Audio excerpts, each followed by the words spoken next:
welcome to a Desk with Lady Ada. This is a factory edition. I'm here at Adafruit, and this is what I do. You're like, oh, you engineer at night. But what do you do during the day? I also do engineering, but I do it here at work at the factory. So today we're manufacturing these Charlieplex LED matrices that I showed off. I was working on these at home, and I've got this tester hooked up. And I'm just going to show basically the test procedure for the LEDs and how I designed this tester. So on the hover cam, you can see here, so this is my hands.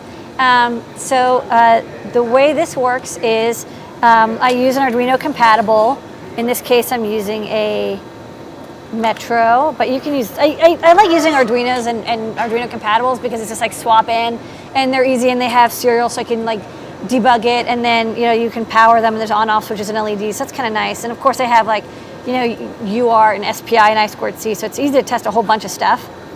And I brought some wires out, power ground, I2C, and some GPIO pins. And this is the testing jig, and the way I test is actually, it's a 2-in-1 tester. So this is the board that I was building before. This is the driver, and these are the LEDs, and they go together. This drives the LED matrix. I didn't want to make a double-sided PCB, so instead we have 2 PCBs and you make a sandwich.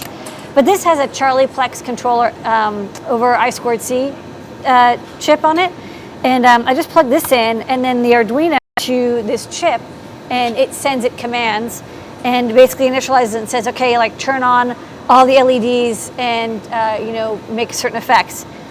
So then all you have to do is you line up the pogo pins, and it will create like this kind of cool looking swirl. And these are yellow LEDs, and you can see the yellow reflecting off my fingers. Basically, once you see that all the LEDs are swirling, you look for any LEDs that are missing, none of them are missing or shorted. And then here's red. So red's brighter, just brighter LEDs. And that's the test. It's a visual test. You basically look at all the LEDs and make sure that they're all being seen. It takes about a couple seconds to test. What's really nice is, you just pop them on as you're testing them. And there's going to be some standoffs here to help orient, because there's these holes that help orient it on the pogo tester. But we have to basically just get some standoffs and just like sand them down a little bit. So yeah, because right now you have to line up the pins. It's not too bad to line them up, but if you're off, you'll see like some of the LEDs are missing. Not good. So you have to make sure all the pogos are being pressed. So I'll show it from the side. So you press it down like that to make the nice effect. And that's how we're going to be testing these Charlieplex LEDs. So these are going to be in the store soon. We're manufacturing them right now, and each one of them has 144 LEDs. But luckily we have a pick and place that can do like 30,000 components per hour, and we have 2 of those. So it's not so bad. Like we put a couple reels on, and it just like beep, beep, beep, beep, beep. And that's exactly what it does. It goes beep, beep, beep, beep, beep, and it pick and places all the components, and it does an excellent job, much faster than doing these by hand. So that's what we're up to today here at the Adafruit factory. So repeat the questions I told you. Yeah. What happens when the pogo pins break? The good question we had was, what happens when the pogo pins break? Well, the pogo pins actually last quite a long time. I don't know what the rated cycles are, but it's at least 10,000, because it's like we've had pogo jigs that have been used to test trinkets, and we've made tens of thousands of trinkets, and the pogo jig is still good to go. But what you do is, I have multiple of these PCBs, these jig PCBs. You just solder up another one. I mean, the pogo pins are only a couple cents each. You unplug this board. You make a new board with these headers and these pogos, and you put it together. But so far, actually, it's rare to have the pogos break. You can also heat this up, remove the pogo, clean it with wick, and replace the pogo pin. If a pogo gets bent, that's what we would do in that situation. But they rarely break on their own. They last quite a long time. How many testers do you make on a regular basis? How many testers do I make on a regular basis? I make them all. So every product we make here in-house, there's about 250-ish, I think, products, has a tester. Sometimes you get to share the tester. So for example, this, oh, sorry, I unplugged it so it reset. This is the red LED matrix. So that's one product ID. And then this is the yellow LED matrix, and that's a different product AD, and there's also the green, blue, and white that we're going to be pick and placing in a few minutes after we're done with these. And so I make a pogo for everything, a pogo tester for every one of those. And I usually do about one a week because we have about one new product a week. But sometimes I'm like booking it and we do 2 or 3 a week of the tester design. And sometimes if I'm lucky and we're doing something like last week, we had a kit as the new product. It was like a solder kit, so there was no testing that we had to do.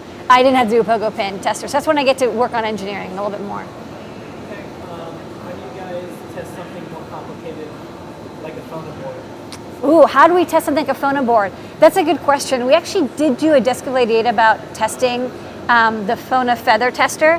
But for example, here is a test jig that we have. It just happens to be on my desk for the, this is an old tester for testing our MP3 shield. And you see there's a lot more going on. There's like some microphones and some inductors and a lot of wires and some switches to change modes and stuff.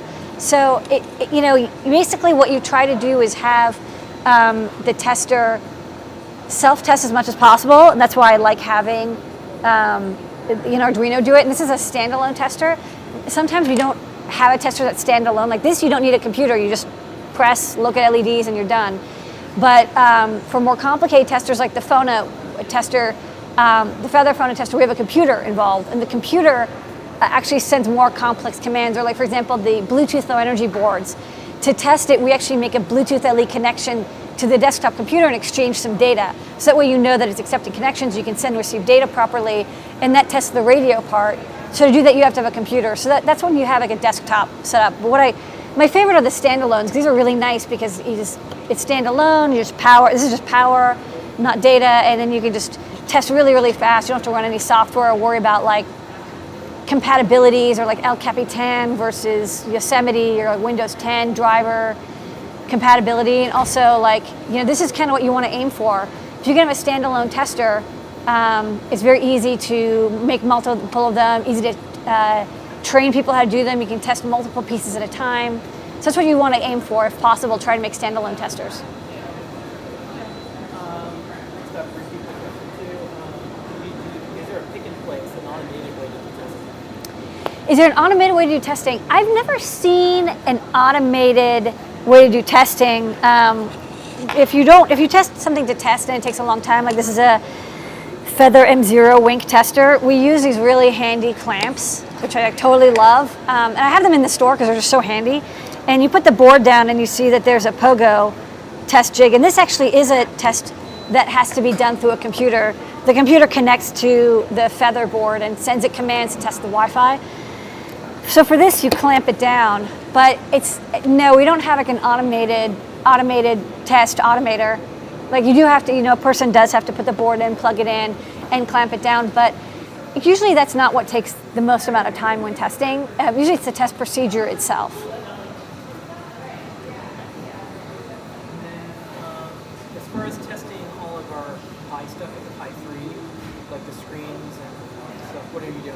It's, we basically have to go through, for testing the Pi 3 stuff, we don't actually test our Pi hats with a Pi 3. I mean, we only got one yesterday. We tested actually with a generic tester that just makes sure the connections are right.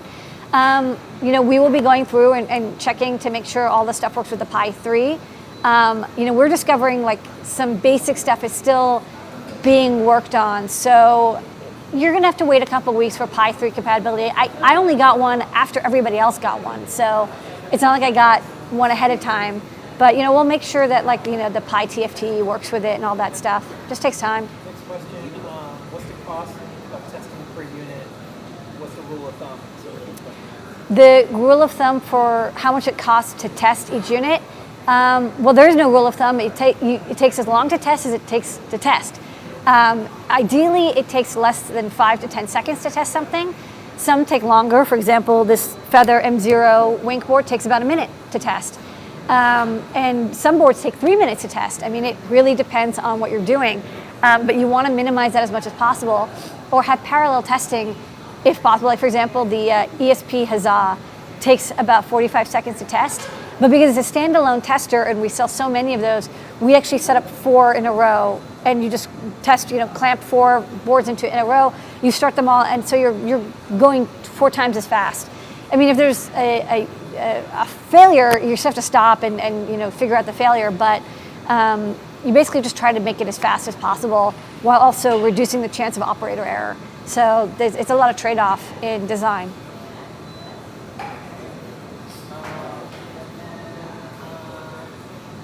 That's that. Okay, great. Well, that was a fun little from the work desk of Lady Ada. We're going to be doing more here. And from work, we have, of course, our shows as always. But then during the day, as I hack on electronics, like testing testers or samples or whatever, we will do videos from factory floor. Put some sliders in. You want a slider? Yeah. So you can see there's vans. You can see the pick and place. Yeah.